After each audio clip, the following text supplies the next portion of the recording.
By the power of Neverland.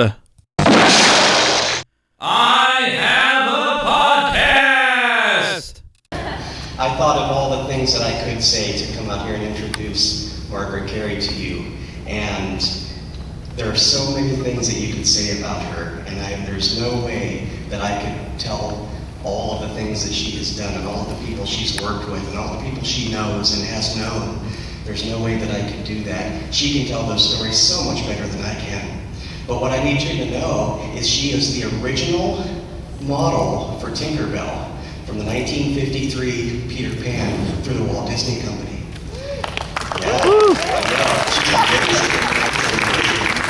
And she'll tell you more about it, but the way that she did it, the animators literally drew her doing different poses so that they could draw Tinkerbell in that movie. And they've used her ever since. She's an iconic character. Tinkerbell will never go away. And you are about to get to meet the very person that Tinkerbell is. So, boys and girls, please welcome Margaret Kerry.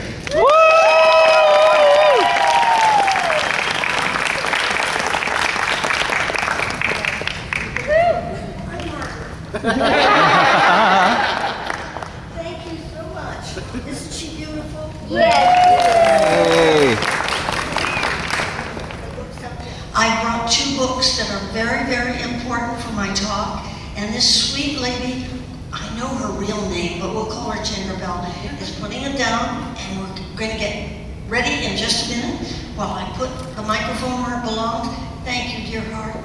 Okay, a lovely hand of applause to this lady.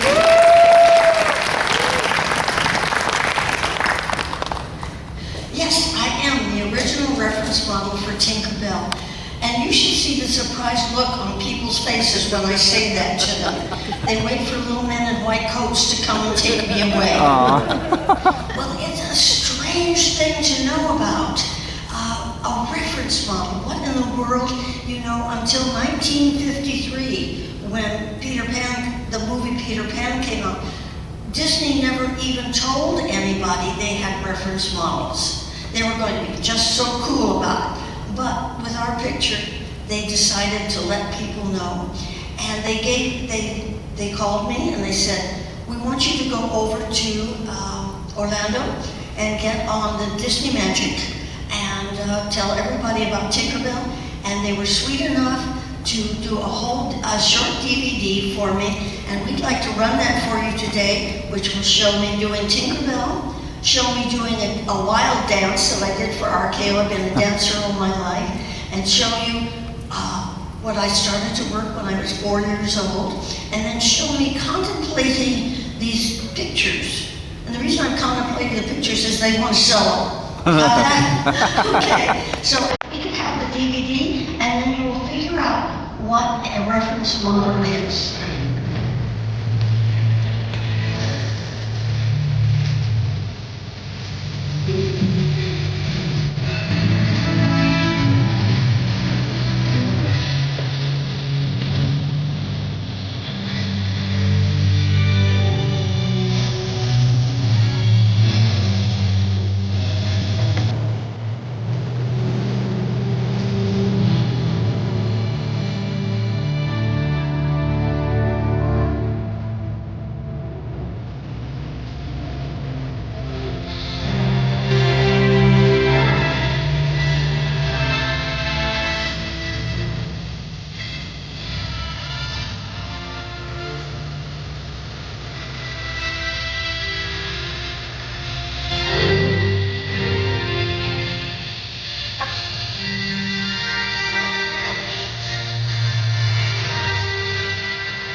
had a lovely pixie dusted life, I will tell you. Worked with Eddie Cantor, and now you will see how magnificent I am with the Three Stooges. I worked with them for 139 episodes for television, and there I am tap dancing, and you won't believe the ending of this tap dance. I don't believe it myself. I cringe when I watch it. And you will get a little bit of, this was in a movie called If You Knew Susie, and I played opposite Dick Humphreys. And my dad was Eddie Cantor, who changed my name to Margaret Kerry. We did that a lot in those days. And they got me to dance on a tabletop. They couldn't do that today. I would say, no, don't think so. Watch this now. Big ending. Whoa. See what I mean?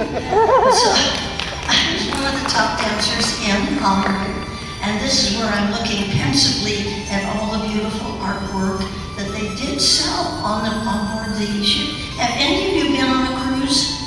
I can't see you two. Yes, it's quite wonderful, isn't it? So, what I'm going to do is talk a little bit about, everybody asked me, how did you get the job? So I thought I would tell you that story, and then I would tell you what happened as we were going along, and we will just move along with all that. And then I'm going to talk about a couple of other things, and then at the very end, there will be a question and answer, and then something very special for you. See, aren't I pensive? I'm acting there, I think.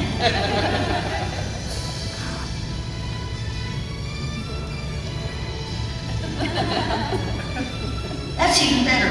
Yes. I forget what it looks like because I don't see it quite often anymore. But I'm there. I go around the world. I sign autographs for Disney and for Tinkerbell. Excuse me. And she is the top icon in sales for characters for Disney. Still is, even though the wonderful Elsa and Anna came along and all the rest. It's still Tinkerbell that is the icon for Disney. She is actually recognized in Outer Mongolia. That's how famous she is. And I think that's a little bit of me too at the same time. Did we do it? We finished it, Yeah. yes. I'm glancing at it. Okay, so I'm going to suggest that the next question that you would ask me would be, how did you get the job? Well, I started in show business, as I said, when I was 4 years old, and I could make $8.50 a day during the Depression, being a child actor. I loved television. I moved into television when it was experimental. I did 37 major motion pictures, and I got a call from an agent who said, get over to Disney. They're auditioning for a 3.5-inch sprite who didn't talk. Disney. Now, you don't understand that, but if you had worked in the business that I had, and you worked at Warner Brothers, Columbia, Fox, all these different places, it was Disney that everybody wanted to work at. And when I wrote my book, which I'll show you in just a minute, I wrote Disney in capital letters because that's how exciting it was. So the question was, I'm to go see a fellow named Mark Davis over at Disney Studios in Burbank. Well, question is, how do you audition for you don't have a script, you don't have anything, you got to show what you can do. So here's what I did. I put together to a 45 record. Do any of you remember the ones with the big holes? Yeah. And it was an instrumental of a 9-year-old boy fixing breakfast. And I'm going to show you a bit of the piece because when I went to Mark Davis's office, he plugged in the player, and this is what I showed him.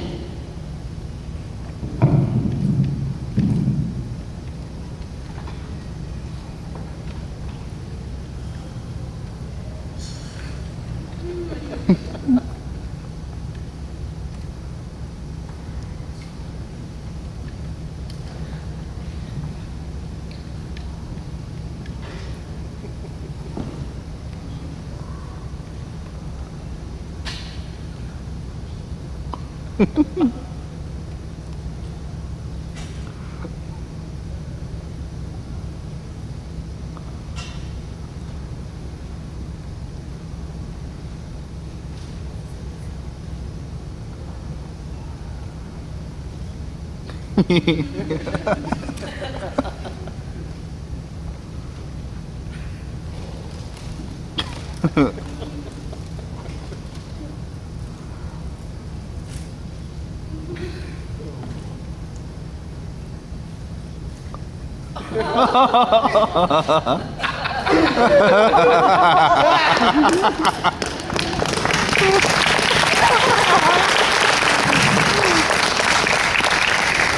I looked around, Mark Davis was smiling, and Jerry Geronimi, who was the director, one of the directors of Peter Pan, was smiling.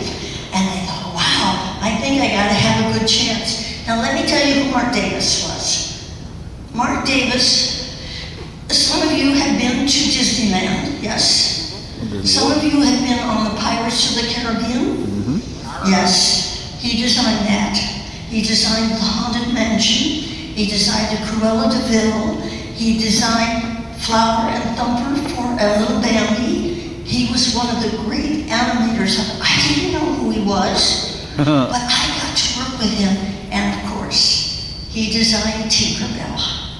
And I stepped in front of the camera the first time that I worked for it on the sound stage, and he said,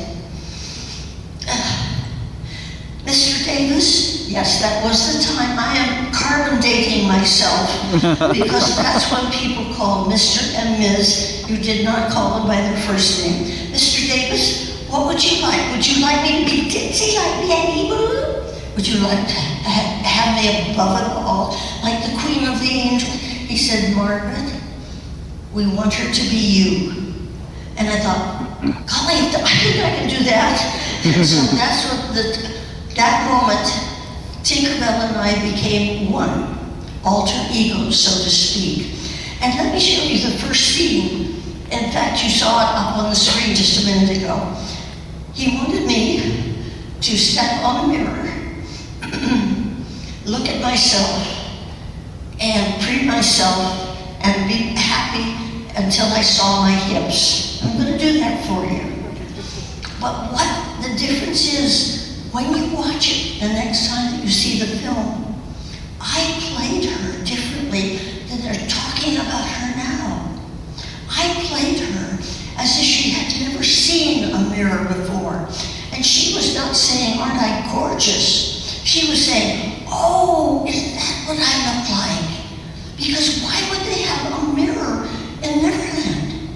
So this is the way that I did it for them.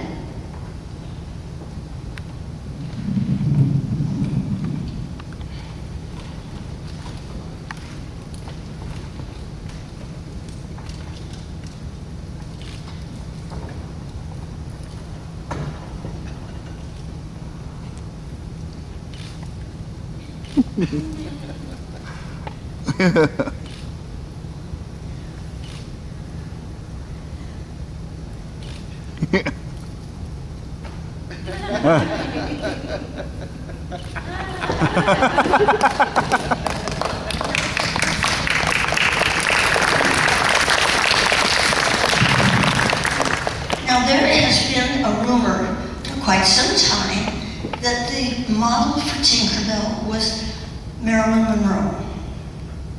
I worked with Marilyn Monroe. I thought she was absolutely adorable. I would do anything for her. She was beautiful. She took your breath away. She was everything that they said. Couldn't have been sweeter. But the problem with Marilyn, and as far as I know, she never interviewed for it. She was under contract at Fox at the time. And so the problem, even if they asked for Marilyn, was that she wasn't a dancer. I don't know if you ever noticed with Tinkerbell, because we put all these things together, but when you're working a movie, it is amazing the little details that make the difference. And let me show you the difference of a person walking or Tinkerbell walking, okay?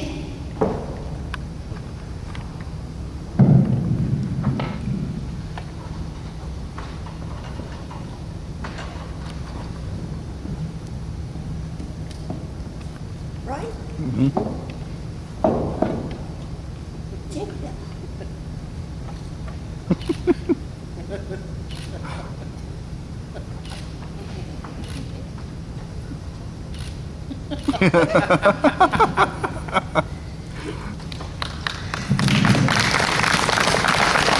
do you think the difference is? That was a dancer's walk. If any of you have taken any ballet lessons, you know that ballet goes from heel to toe. And it makes it very smooth and pretty. And Marilyn didn't know that until much later in her life. So you can tell them, na na na na na na. Marilyn did not do it. Okay, so that's how I worked for 9 months on that movie. Now at the same time, it was the time when you worked in a whole bunch of other stuff. I was doing a network show for ABC with Charlie Ruggles. I was doing my own show locally, Channel 13. I was doing radio shows at the same time. And would you believe, when I got a call from Mark Davis, he would say, wouldn't you love this each time? Would it be convenient for you to come to work next Tuesday? I had never been asked before in my life would it be convenient. It would be there, you know. And they would wash my hair and set it. And I would turn it with a top knot. And they decided that I would wear the bathing suit. Because why make a costume when the one-piece bathing suit worked very well? Many years later, I was having lunch with Mark and his wife Alice.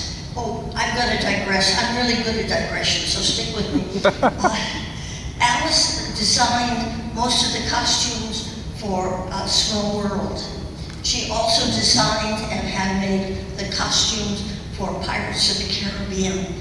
Wonderful lady, wonderful designer. So we're sitting there, and I said something dumb or stupid or whatever it was, and I had more fun. And Mark Davis leaned across Alice and said, "You're still at Tinkerbell after all these years." And I said, "Mark, I think that's the sweetest thing that you've ever said to me, except for maybe, would it be convenient to come to work next Tuesday?" So actually, I didn't find out until much later in my life that people were looking for Tinkerbell and wanted to know about her. It was a new thing that was happening. Now you all are used to gatherings like this. We did not have gatherings like this at all. We had little clubs that you would go to and you would talk. And of course, Disney has been wonderful to me. I live in Glendale, and on that side it's 1 mile to Disney Studios. On that side it's 1.5 miles to Imagineering. Right over there is DreamWorks. Right behind me is Warner Brothers. Over there is Nickelodeon. Beyond that is Cartoon Network, is BBC, ABC News, helicopter flies over my house. So I'm very, very used to being in the middle of everything, whether I was under contract to them or not. They've been very, very sweet to me, and I've had a lovely time. Well, I had an even lovelier time happen.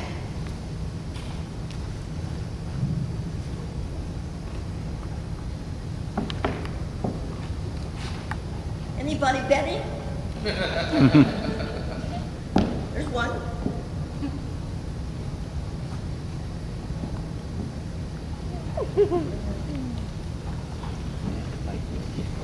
And the reason that I put those shoes on, because the next thing that they asked me to do, I couldn't wear shoes. I couldn't wear socks. As a matter of fact, they bound my feet together. They called me and asked me to do the red-headed mermaid in the lagoon. And I don't know if you remember my line that I had in it, which was, "We just wanted to drown her." And I found out that after all the work that I had done in front of the camera, that voiceover work was absolutely perfect. You didn't have to learn lines, you didn't have to put on makeup, you didn't have to fix your hair or wear a costume, you didn't have to get to work at 8 o'clock in the morning. This was for me. So that's why I put them back on, because that's what I did. After the mermaid and doing, do any of you know Rocky and Bullwinkle, the show? Hey. Jimmy Foray was the other model for the dark-haired mermaid. And we all decided that that was the best way to go, and Junie made the same decision to do voiceover at the same time that I did. I'm going to ask what time it is. Where are you? 2:25. He's on the phone? 2:25. 2:25. Thanks so much. I want to get you out of here on time and tell you all these brilliant stories. I don't want you to miss them. So anyway, I went ahead and did voiceovers, which was a wonderful thing. I worked, as I said, with the Three Stooges. I have about 48 different voices and about 21 different dialects that I do, and worked for mostly non-union groups, but it was great fun. The whole idea of doing a dialect today is sort of politically incorrect. So I'm going to do some for you in a couple of minutes, so don't tell anybody, please. Okay? I think we'll just have fun and remember the old days, that sort of thing. I did over 600 cartoons, on which I must have recorded maybe 800, 1,000 different characters. And how you did that was, do any of you know the Andy Griffith Show? Yeah. Well, I did 2 of those, and I'm going up to Mount Airy at the last week of September, where we turned it into Mayberry Days. And one of my dearest friends was Hal Smith, who was the Otis Campbell on the show. You remember the drunk who kept putting himself in jail? Well, he also did all the voices with me, and we would stand and look at each other, and we would say things like, he would say, I have to do a German voice here. And he says, I really don't remember how to do a German accent. He says, step over with me and I will show you how to do a German accent. So we would go in Corona, and I would tell you, and within a minute and a half, he was doing the German accent just fine. And the next week, he said, I said, I have to do a Jewish accent. He says, listen, my darling, you just come with me and I will show you how to use all the phlegm that you have in your voice. So that's how we learned to do all of those accents. Now, none of them were true, because if you have a real accent, you really can't understand it. So what they want is close to it that can be identified with it. So I thought I would simply have fun and tell you a couple of stories with accents, okay? Okay. All right. That works. Anyway, this one is about Kathleen. And Kathleen came over from Ireland, and she wants to find herself a man, but in the meantime, she has to get some work. So she goes to work for this family, and she's the cook and the housekeeper. And she's doing very well. And one day, the lady of the house comes down and she says, oh, Kathleen, you just do such beautiful work. And I just love your apple pie last night. My husband and I didn't even want to cut into the beautiful apple pie that you did. Did you like it now, Mrs.? Oh, we thought we were going to take a picture of it. How did you do that, Kathleen? All the little crimps around the edge, though, were so perfect. You like that, did you? Oh, how did you get it done? They were absolutely perfect. I did it with me teeth. And another time, Kathleen she's getting pretty frantic, so they tell her to find a man. She's got to get dolled up and get some perfume. Oh, men love perfume. She says, where do you find it? You find it at the department store. So she gets all dolled up and she goes to the department store, and there's a lady standing behind the counter, and she says, I beg your pardon. She says, yes, what is it, please? And you have perfume here. Yes, we do. What kind of perfume do you have? Well, we have intimacy, subduction, obsession. Hey, wait a minute, don't you have anything for a beginner? And here's one of my favorites, it's the last one, but I adore this one. There were 2 twins sitting on the curb in London, and this is dropping down just a little bit. I probably have answered them. Stay. And these two twits are sitting on the curb and they're arguing. And one is saying, you see that mole up in the sky there? That's the moon. And the other one says, no, it's not. That's the sun. He says, no, it's not. It's the moon. It's the sun. These two buffoons sit there and argue, and they look up the street, and a dowager duchess is walking down with her jewelry and a cane. She's coming for him. And one says, I know. I'll ask your ladyship. She'll know. So he pops up and he says, begging your pardon, your ladyship. And she says, yes, what is it? And he says, you see that round thing up in the sky? Yes, I do. What about it? Is that the sun or the moon? How should I know? I don't live around here.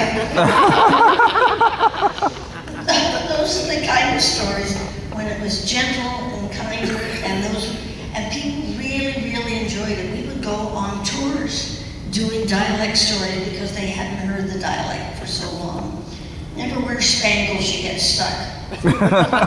Also, let me see where the time is. 2:31. Thank you. Okay. Some of you came to my table. Are any of you there? Somebody? Where are you? Do you remember that one of the things that I asked you was about your name? How important your name is. Well, I'm going to get a tiny bit serious because I'm going to talk about my funny book, but I picked the serious part. How clever of me. Names are so important. My names have been Margaret Lorraine McCarty, Peggy Lorraine Robb, Peggy Lynch, Kathy Carter, Margaret Kerry Brown, Margaret Kerry Wilcox. Wow.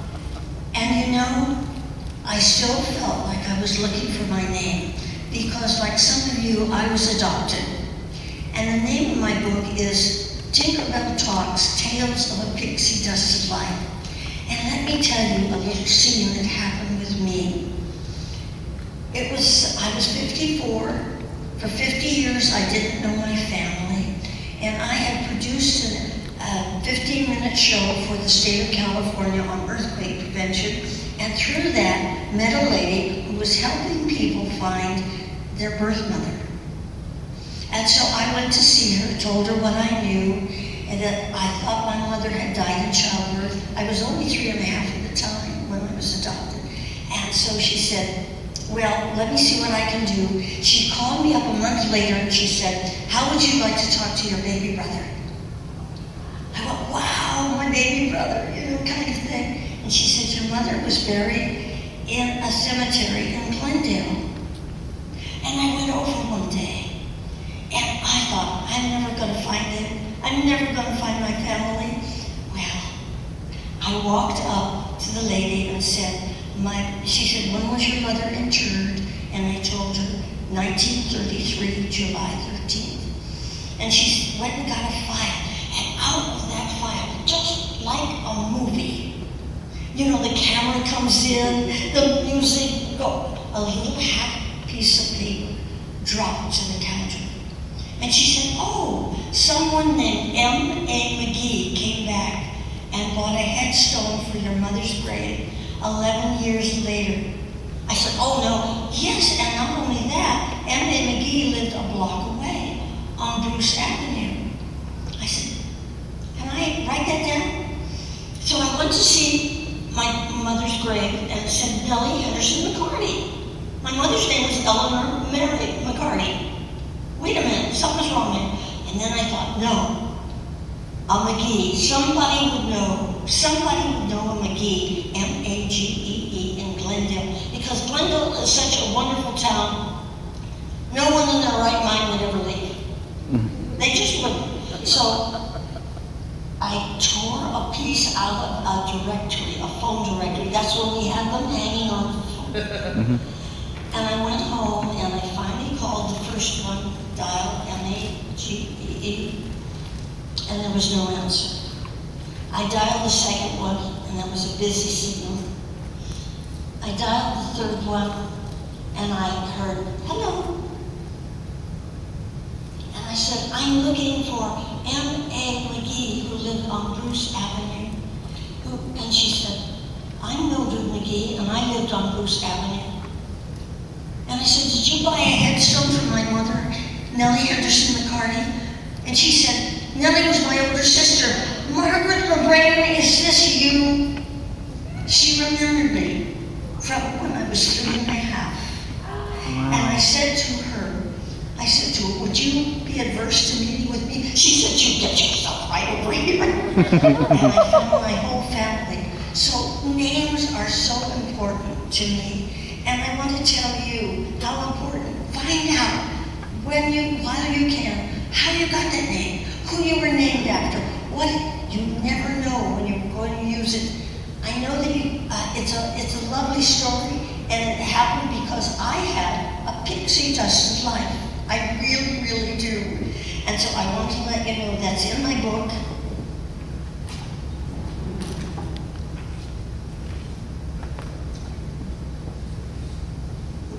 Which will be out in about the second week in September.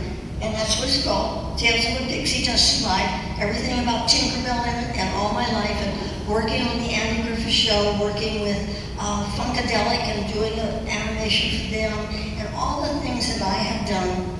I think you might enjoy it. And over at my table is a piece of paper. You can write out your name and your address, and we will let you know.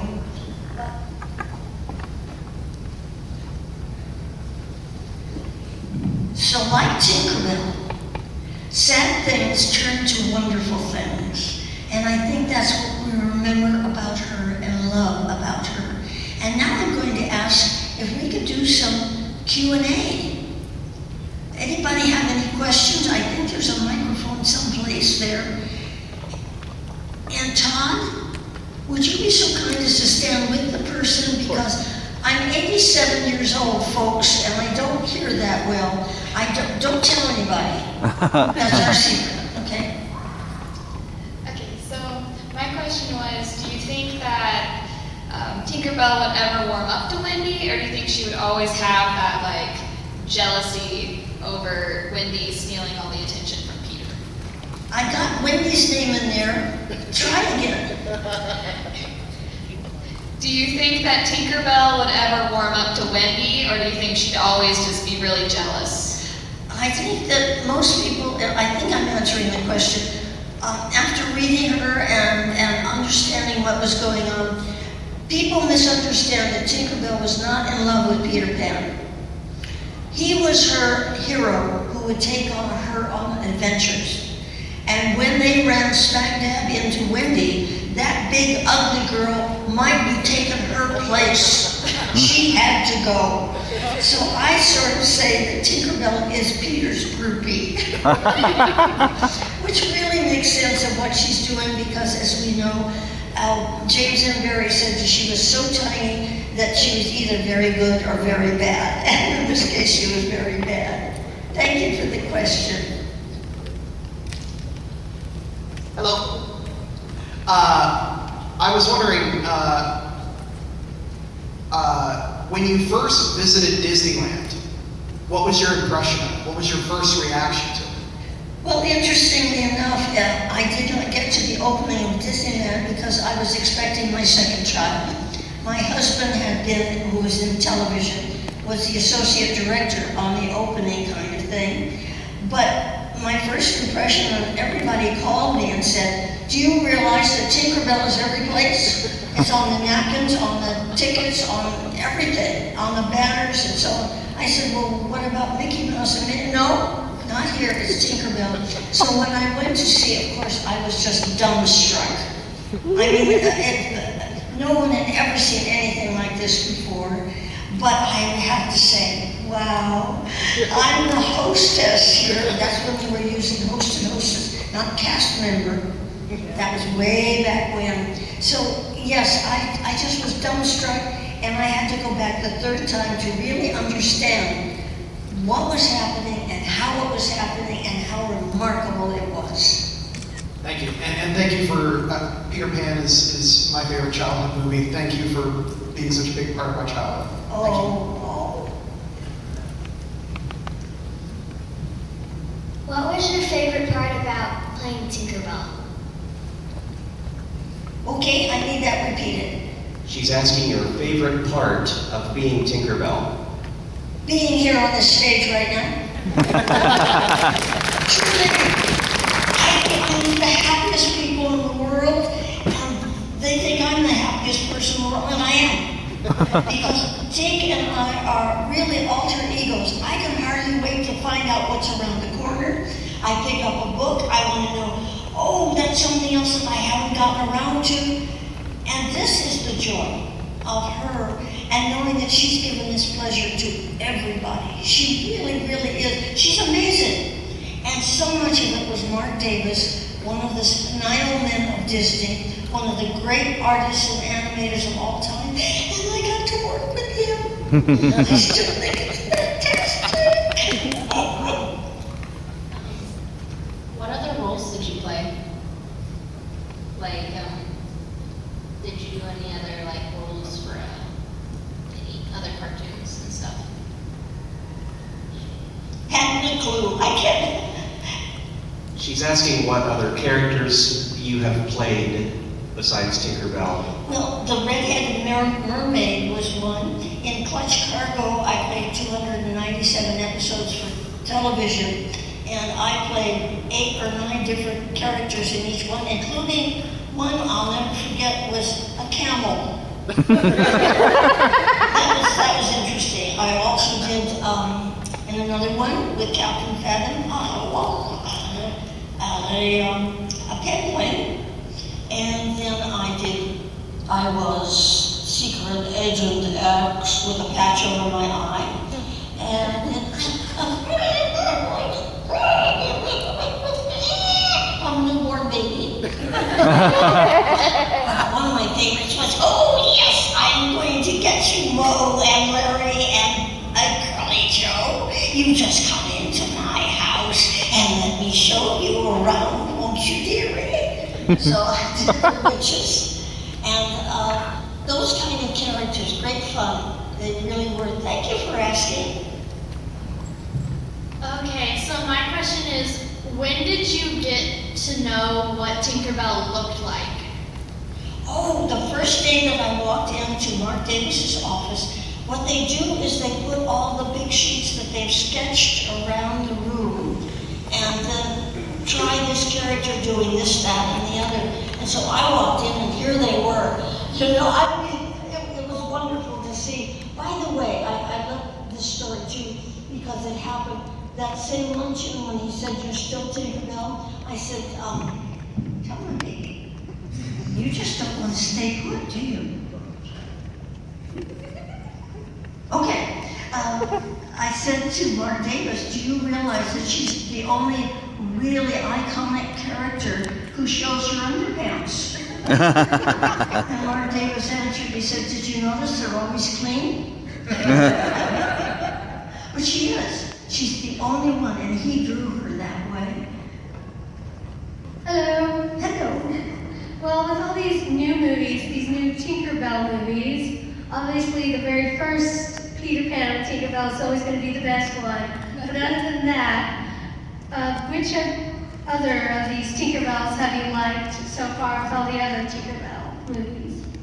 What do you think of them? Well, people ask me about the 7 movies that they made on the CGI, and I'll tell you, we keep secrets here, right? Right. Okay, you're not going to tell anybody, and nobody here will. You already promised that. It's just amazing to me. I never thought of Tinkerbell living in a room. I never thought of her going to work 9 to 5, and I never thought of her being a supervisor. Having a supervisor. But the movies are so charming and so adorable. And the interesting part, if you really know what they were made for, they teach a lesson, each one of them, very, very subtly. Do you remember when she broke the wand? I've forgotten the name of the movie. movie and it's scattered all over, and she had to go searching for it, and Terrence came and helped her. The lesson for that was good friends never turn their back on them. And all 7 had these wonderful ones, and of course the last one, where she finds a sister that she doesn't know she had, that sort of touched me. So, you know, I give them a lot of slack. They really couldn't say the same thing. It was, but I do like Peter Pan and Return to Neverland better. Don't tell anybody. Thank you. Okay. How challenging was it to do the physical humor in the Three Stooges movies? Oh dear, I have never understood that it was humorous.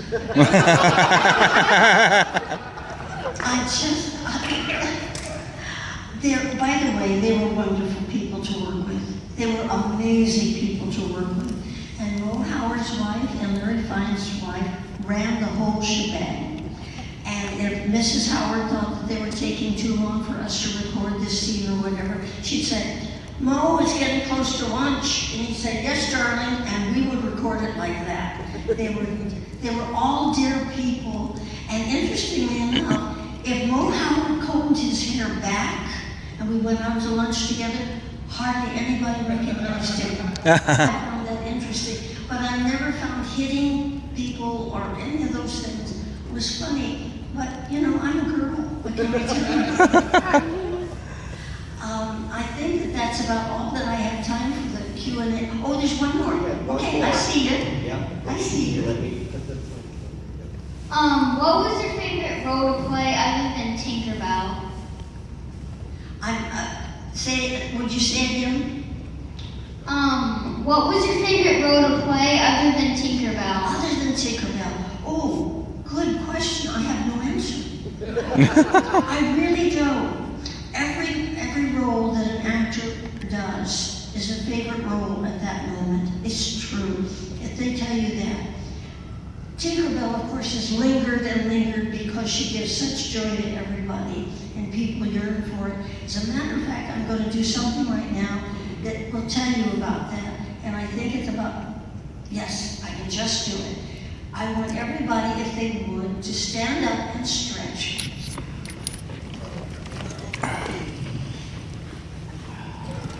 And then pretend they are in their jammies. Turn around once. And sit down, and I'm going to read a scene. Okay, I'm turning around once. Peter Pan. This would be some interesting video.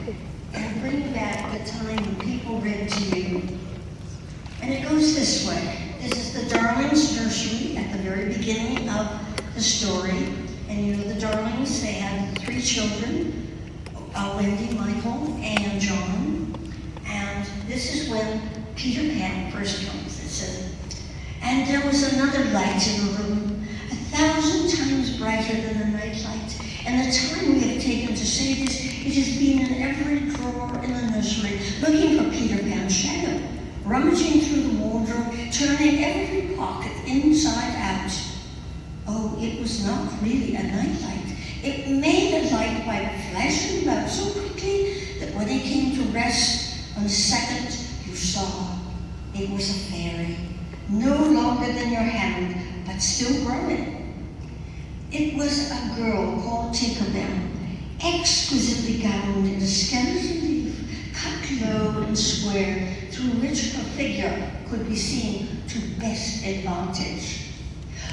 A moment after that, the fairy's entrance, the window was blown open by the breathing of the little stars, and Peter Pan dropped in.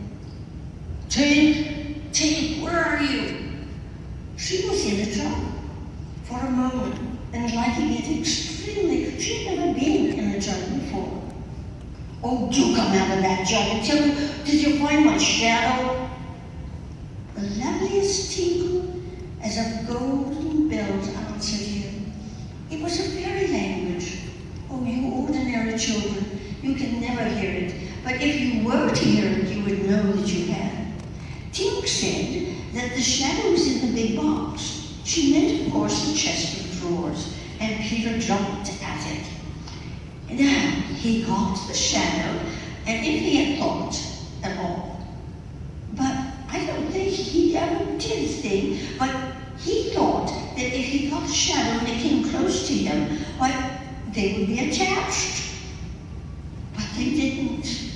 He was appalled. He tried so to put them on, and it didn't help.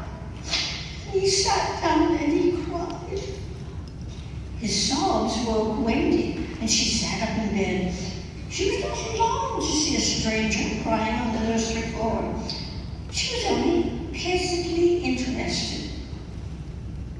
Boy, why are you crying?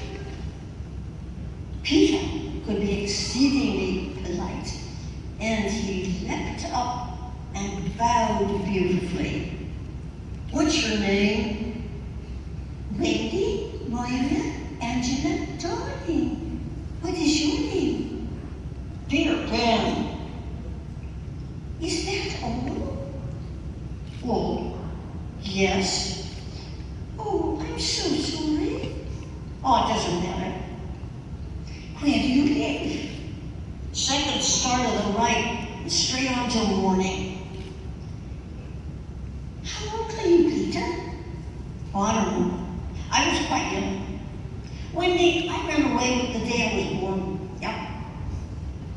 It was because I heard Mother and Father talking about what I was going to be when I became a man, and I don't ever want to become a man. I always want to be a little boy and have fun. So I ran away to Kensington Gardens and lived for a long time among the fairies. Peter! Peter! You know fairies? Oh, how delightful. You see, when the first baby laughed for the first time, its laugh broke into thousands of pieces, and they all went skipping about, and that was the beginning of the fairies. So you see, there ought to be one fairy for every boy and every girl. Ought to be? Isn't there? No. You see, children know so much lot now. They still don't believe in fairies, and every time a child says, I don't believe in fairies, the fairy drops dead. Really, he thought, they had talked enough of fairies, and it struck him that Tinkerbell had been kept very quiet. I can't think where she's gone. Peter? Peter, you don't mean that there's a fairy in this room? Well, she was here just now. You don't hear her, do you? The only sound I hear is like a tinkle of bells. Well, that's it. That's Tink. That's the fairy language. Oh, I think I hear her too. I do believe I shut her up in the door. He let poor Tink out of the drawer, and she flew about the nursery screaming with fury. Oh, you shouldn't say such things, Tink. Of course I'm sorry. Well, I know you were in the drawer. Oh, Peter, if she would only stand still and let me see her. Oh, they hardly ever stand still. But for one moment, Wendy saw the romantic figure come to rest on the cuckoo clock. Oh, Peter, the lovely. Tink, this lady says she wishes you were her fairy. What does she say, Peter? Well, she's not very polite. She says you're a big, ugly girl and that she's my fairy. You know you can't be my fairy, too, because I'm a gentleman and you are a lady. To which Tinkerbell says as she exits the room, oh, you silly nitwit.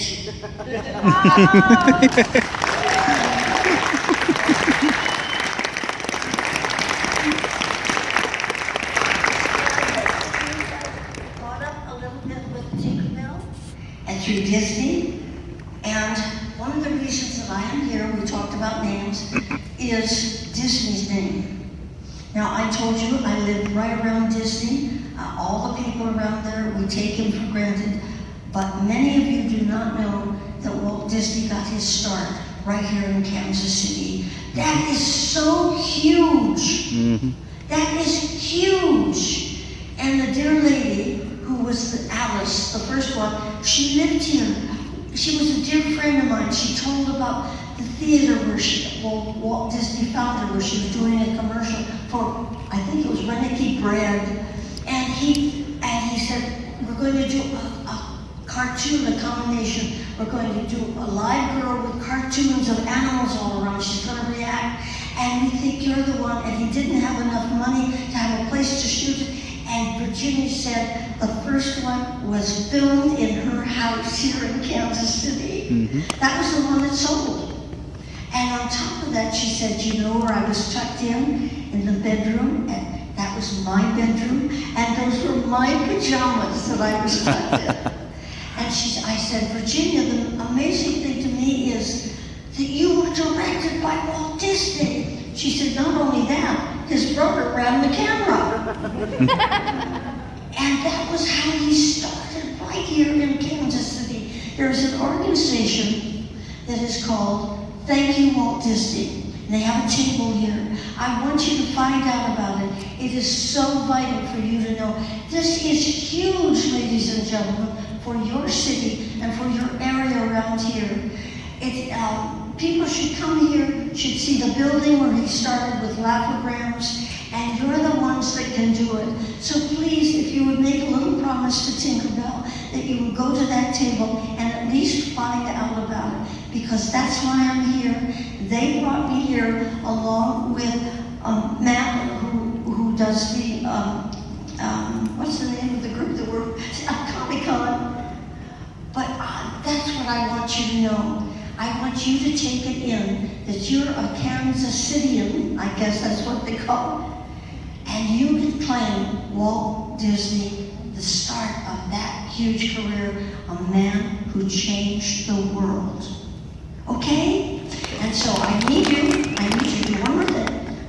You finish this now. You know that what's coming up. I'm going to say faith, trust, and then you give me the rest of it, okay? So it's faith and trust and... Pixie dust! Pixie dust! I love it. Thank you